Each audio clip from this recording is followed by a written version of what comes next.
everyone, welcome back to another episode of the Cast. And today we have our first returning guest, and he is Brady Trettenero. He came on a couple months ago to talk about the Vancouver Canucks, and he's back on again to do the same thing.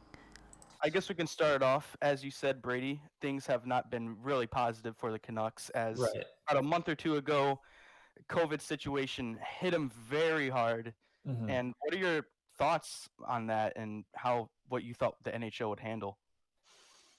Yeah, I mean it's tough because you kind of knew coming into this year that there would be these kind of COVID situations, but I mean this one was, very different with the variant and just you saw the impact that it had on the players and their families, and that's really tough. And JT Miller kind of had to kind of step up, and I think that's unfortunate.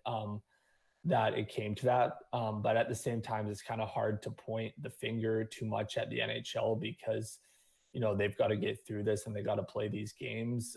In an ideal world, you would have maybe liked them to, postpone some of these games or possibly even, let them finish the season early. But, with the draft lottery and all this stuff, and I guess there's revenue at stake here, that wasn't really feasible. But I think you would have liked to maybe seen it handled a little bit differently.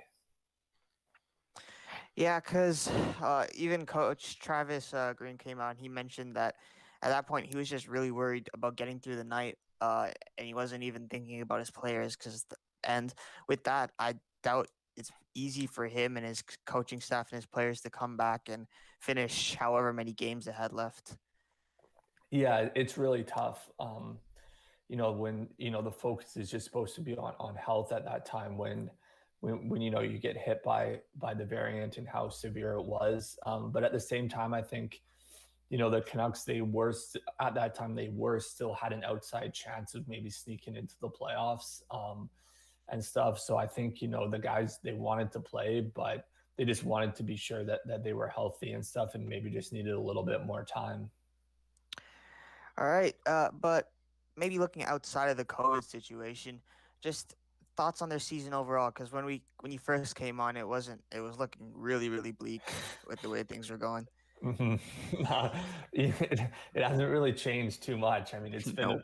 it's been a pretty brutal stretch. I think they had that one feel good win when they came back against Toronto. That kind of everyone was like, wow, that's really awesome that they were able to put forth that kind of effort coming off COVID. But it's been rough since then, and I think you have to look at it overall as a disappointment from where they were last year.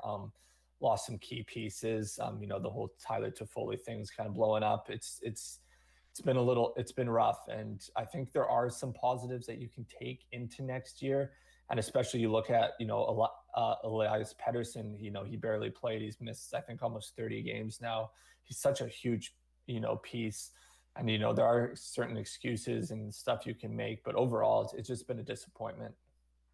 I think one thing that you could look at as a definite win is that Thatcher Demko nearing the end of the season, obviously before the COVID thing happened, he looked like he was having a bit of a heater. He turned it on. We saw his playoff form again.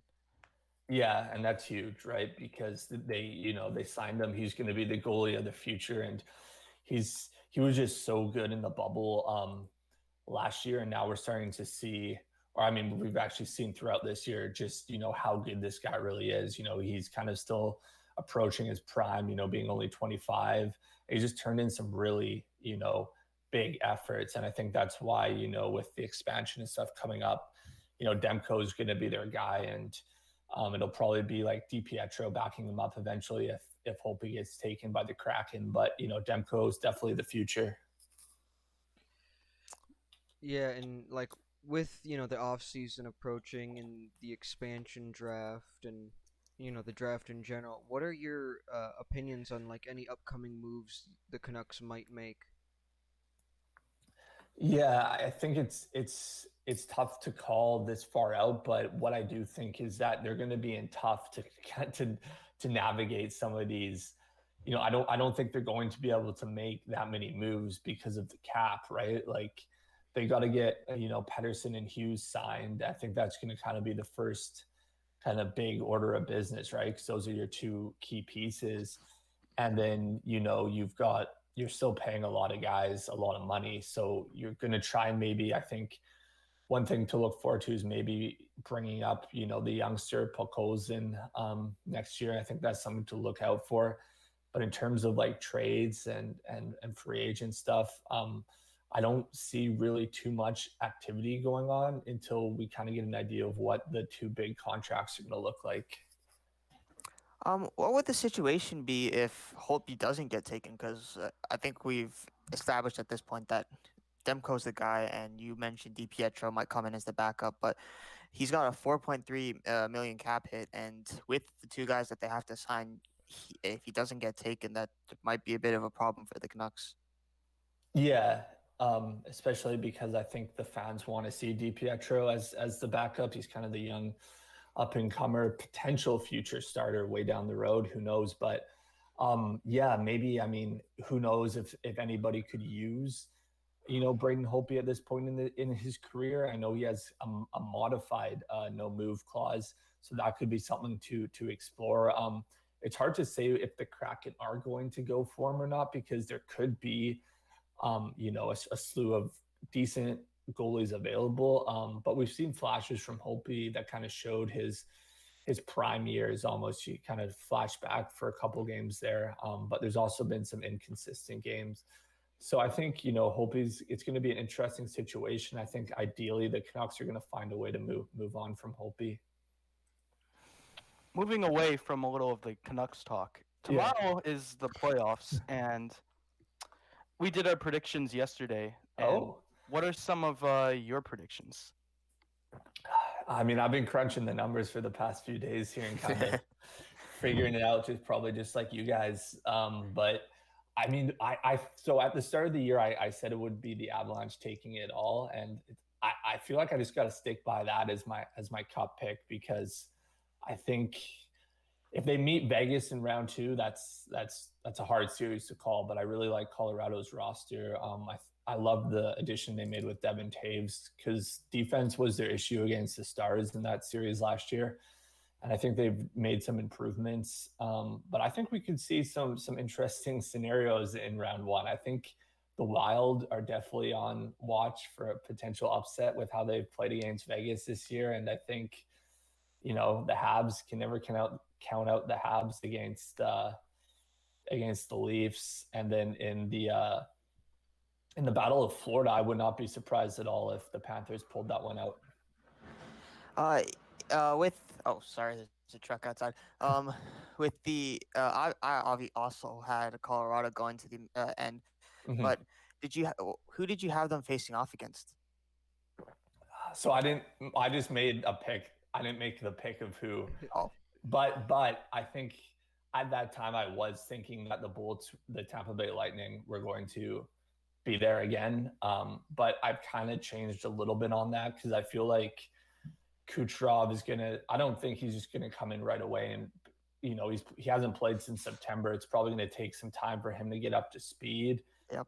And I'm also worried about Victor Hedman. He's going to be playing through an injury that requires off-season surgery, and he's just so important. I think that injury could play a factor. And there's Stamkos too. He's coming back after a while as well. Yeah, a month, I think. So. Yeah.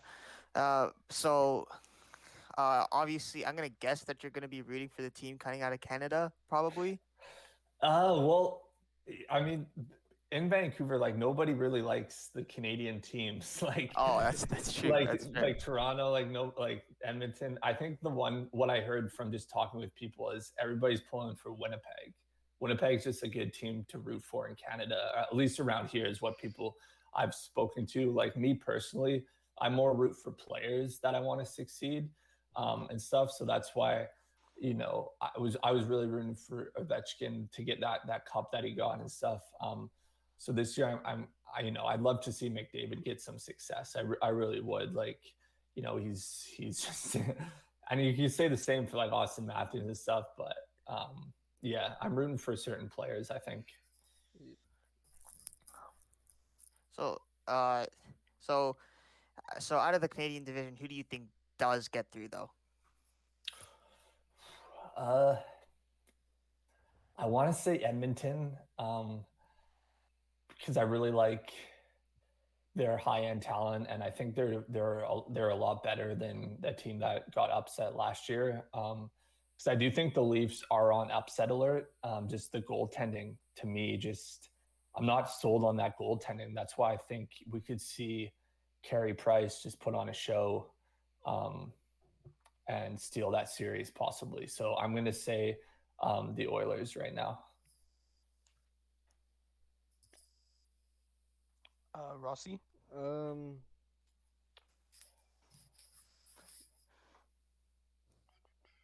So do you have any predictions on like awards? So obviously we know the points and goal scoring awards are going to Matthews and McDavid. So anything else? Obviously the Hart, things like that. Yeah, I think the Hart's going to be pretty unanimous. That's going to go to McDavid. Like, Yep. I don't think. Yeah, I don't even know how many votes will actually come in for anybody else. Like, I don't. He's been like the best player by such a long margin that I think the Hart's probably the easiest one to call. I think same with the Vezina. I think Vasilevsky's definitely got it in the bag when you look at all the numbers and stuff. The Norris is pretty interesting. Like I've seen a lot of names float around. Like I'm big on Adam Fox. So he's who I want to win. I don't know if they're gonna give it to Hedman though. But I think Fox would be my pick there. And then Calder is definitely gonna be Kirill the Thrill. Uh, Jack Adams. I don't really know about the Jack Adams. That's the one that I mean, that's really hard to call. I'm interested if you guys have any takes on some of these awards. Oh, for the Jack Adams, I thought that it would definitely go to Mike Sullivan, but I was also thinking Coach Q and um, Chicago were the two best options out of all of them. Right. But I not really sure on that one either. To be honest, it's a hard one to call always. I'd um, I'd definitely say Sullivan. I mean, no one really expected the Penguins to win that division at Yeah, all. that's true. I would say me personally, I'd have Joel Quenneville in Yeah. Florida, with nobody really thought that they'd do as well as they did. And I think he's actually he's been the final piece in getting Florida to unlock their true potential. hmm Yeah, I agree with that because I mean they even finished ahead of the Lightning in the standings, right? I mean they just had an unreal year, and I'm interested to see like I really like their chances before the Ekblad injury, but I'm just not. That injury is just tough, right? When you lose a guy like that, so I'm interested to see if they can get out of the first round. All right, I think we'll move on. How about that, Jakey? All right. So this year is the 2021 draft, and what are your thoughts on this year's draft class? A lot of people have been saying it's a weak draft, and it's probably a good year to make the playoffs and trade your first round pick. Yeah, that's I mean that's pretty much it. Like, you kind of know when there's going to be a really good class, right? Because, the hype is just off the charts, and it's definitely a down year, but still going to be able to find gems, I think, throughout it. I'm interested to see where some of these guys go. I think the consensus overall right now is Owen Power. And anytime there's a defenseman that's that good, people are gonna pay attention and look for a guy like that. And I'm also got my eye on Luke Hughes, just because and he's got some really good skating and puck skills and could possibly be a top guy. But I'm really interested in the future. I've seen a lot of this Connor Bedard guy, 15 years old, just putting on a show. So I think that'll be, every once in a while, one of those guys comes along. Unfortunately, not this year. It is a down year, but down the road. Yeah, it's gonna be also tough to find a lot of people in a later round because of how hard it is to scout with all the COVID restrictions. Right, right, right. Yeah, that's definitely something to consider. You need to be able to get into those arenas and see these guys in person. And there's only so much video, especially with these junior and younger leagues. Mhm. It's tough. It's going to be a bit more of a crapshoot in terms of finding these late round gems. So, what do you think the Canucks are gonna be able to do in their draft. They're gonna have higher picks, obviously, but we're seeing that they may not matter as much this year. Yeah, I don't think it's going to be as important. Like, there's always like the tanking, but the name I'm hearing a lot is Luke Hughes, because he's, of course, Quinn Hughes' younger brother, and he's projected to be a top 10 pick. He's very smooth skating and a lot like that. So I think they could go and try and target a blue liner like that, because what you're seeing with the Canucks right now is that Alex Edler is going to be, a UFA, right? So I think they might re-sign him on a potential short-term deal, bring him back. He's a fan favorite and all this, but that blue line, once he leaves, because they've already lost Tanev, is kind of looking pretty thin. I mean, obviously Hughes is the future and all that, but they're going to need some talent on that blue line. So that's who I think they could target with one of their top picks. Yeah, looking at the Hughes situation with Quinn Hughes, Mm-hmm. I kind of want to parallel it with the old Morgan Riley and how, yeah, he's such a young defenseman. He had nothing around him. He had way too much to shoulder, and he finally gets his support now, and it's been helping him a lot out because he hasn't been having the greatest season, but his partner has, and TJ Brody. So, is that kind of what the Canucks have to be trying to do right now? I think so for sure. I really do, because he's still a guy who makes a lot of mistakes and stuff, and he's going to need that supporting cast around him to be at his best, to be able to take risks and not really worry about costing his team.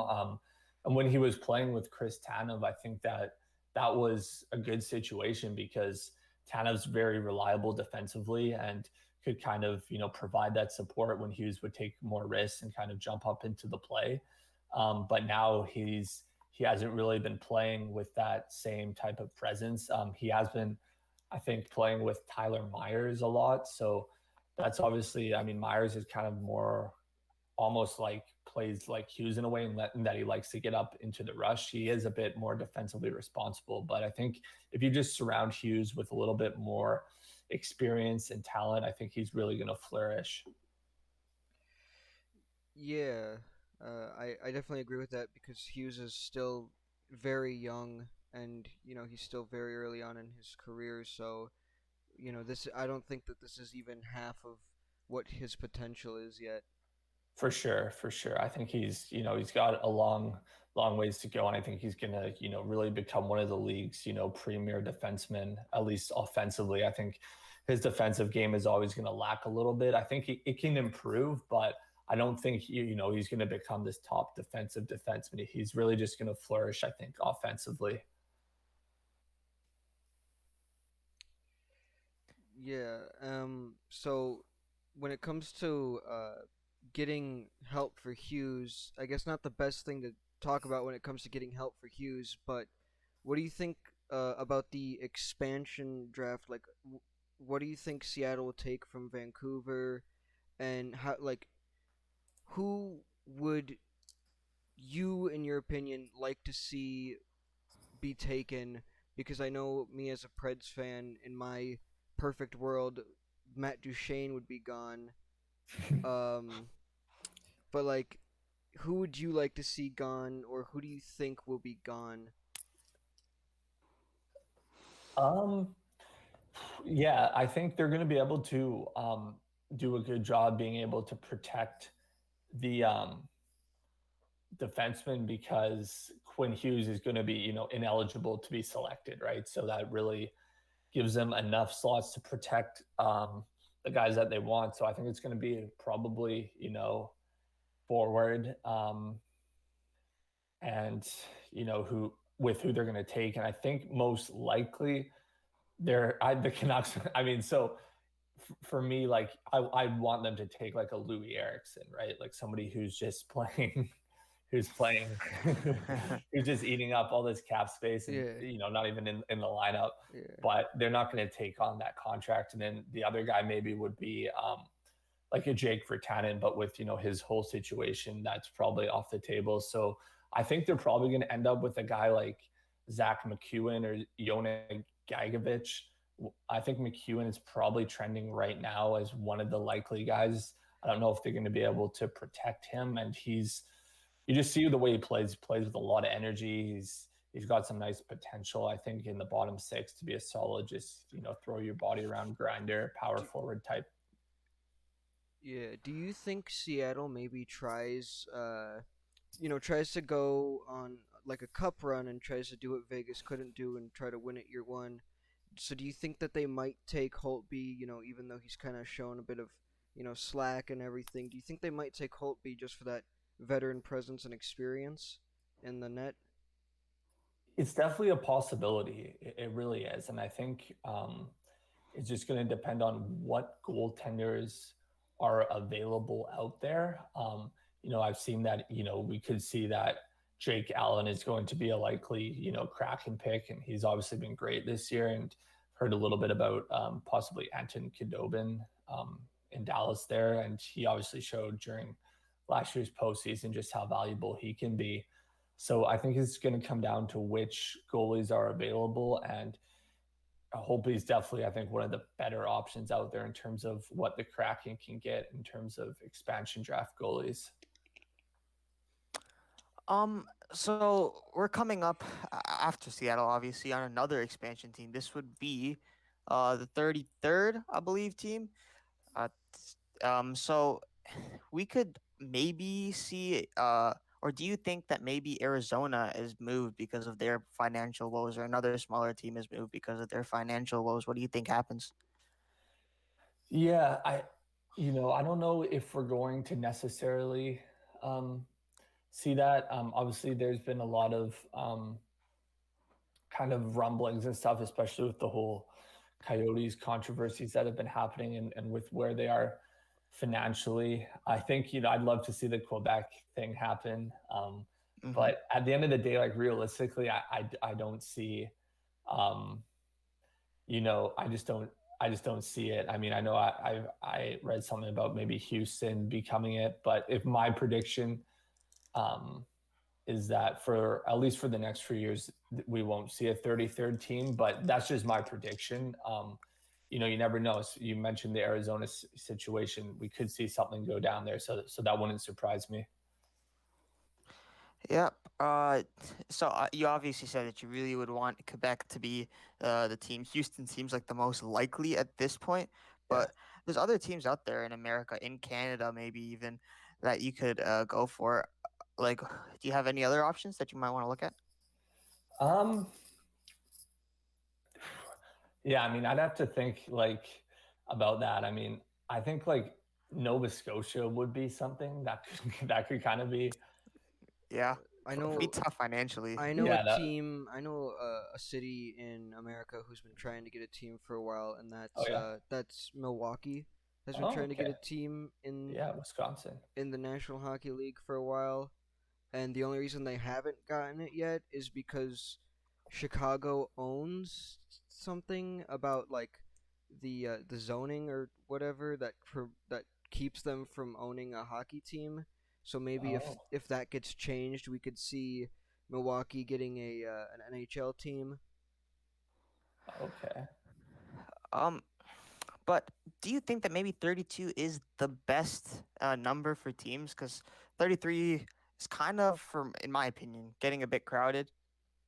Yeah, I'd agree with that. Like I'm kind of just happy with where things are at. Like to be honest, like I know the Vegas thing was is cool and stuff. You always want to see, new cities get teams, especially in markets like Vegas. But all I hear about is how they were just pretty much like handed this like incredible team, right? Like it's just nonstop complaints about how they've made it to like the conference finals in two of their first three seasons. So I think the NHL isn't hoping for that kind of situation with the Kraken. Like if it starts to become this thing where they expect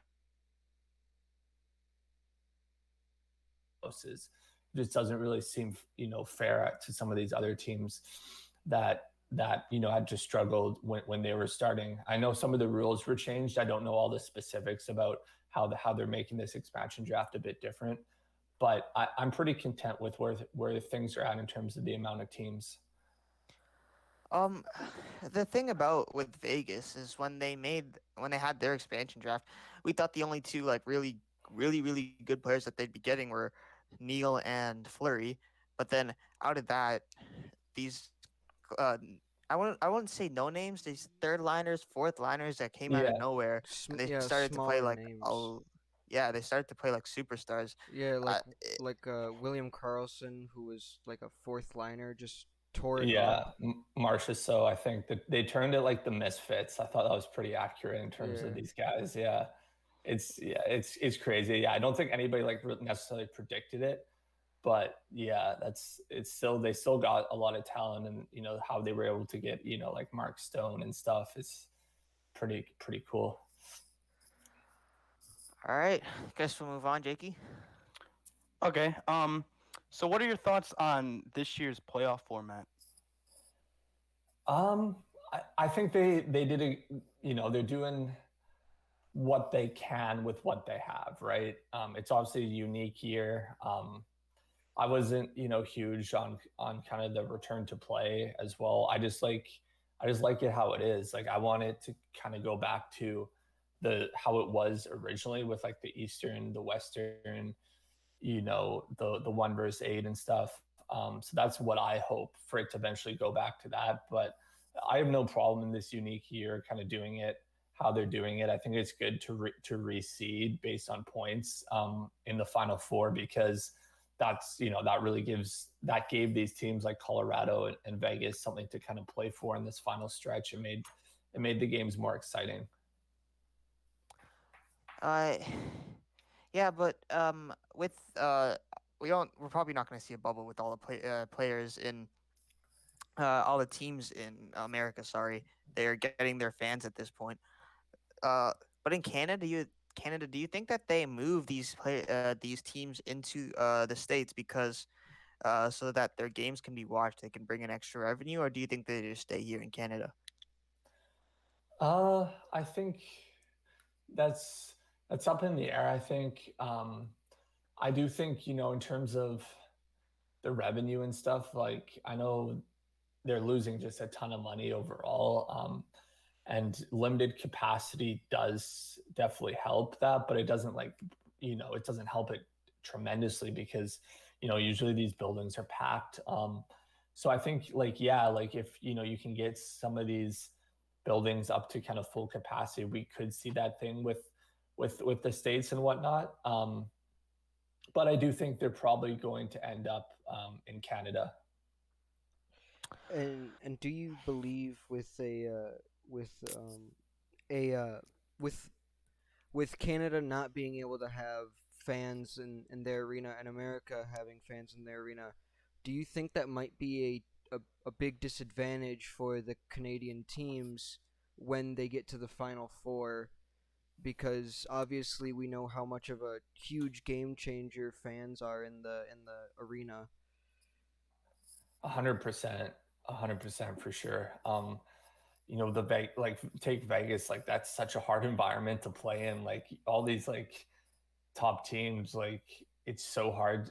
Like Boston and like Washington is so good in their own building. Like it's definitely an advantage. So I'm curious to see how that's all going to play out. Like where the games are going to be played. Like I just made a prediction, but like who knows like where they're going to move these teams to try and hopefully make it fair, because crowd, like the home ice advantage and like having fans cheering you on, especially in a playoff game, is a huge advantage. Yeah. So, with Vancouver next year, do you well, we know that they're gonna have some key players back like Pedersen. You hope that Demko can get started on the right foot this time instead of Yeah. getting through it getting back to it like halfway through the year. But and you mentioned some younger players that might be able to come up and make a difference, like another Niels Hoglander, 2.0 kind of thing. Yeah. But but like, so do you think that there's a big improvement on the horizon for the Canucks?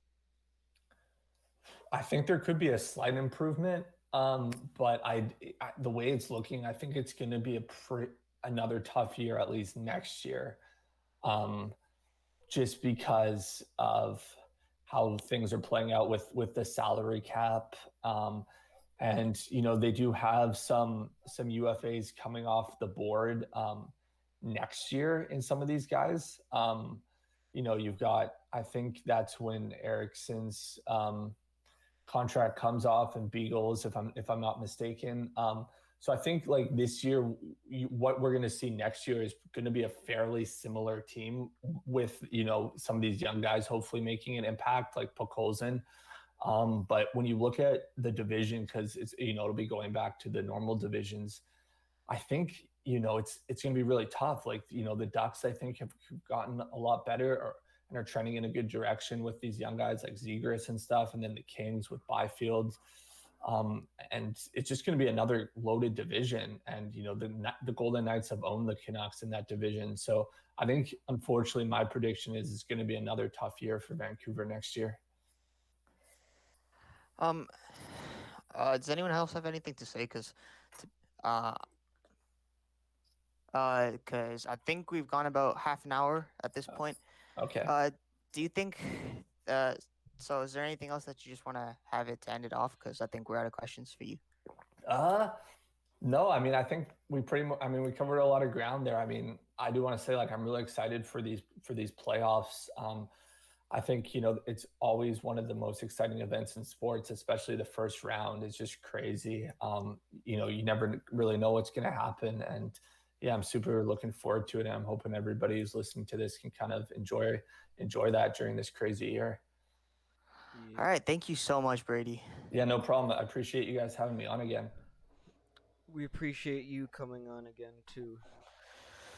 All right. Well, see you, Brady. Yeah, see you guys as well. Enjoy the playoffs. All right, you You too. too. Yeah, take care. Take Bye care, now. man. Bye. Thank you for listening to another episode of the Tundra Cast, and we will see you next time.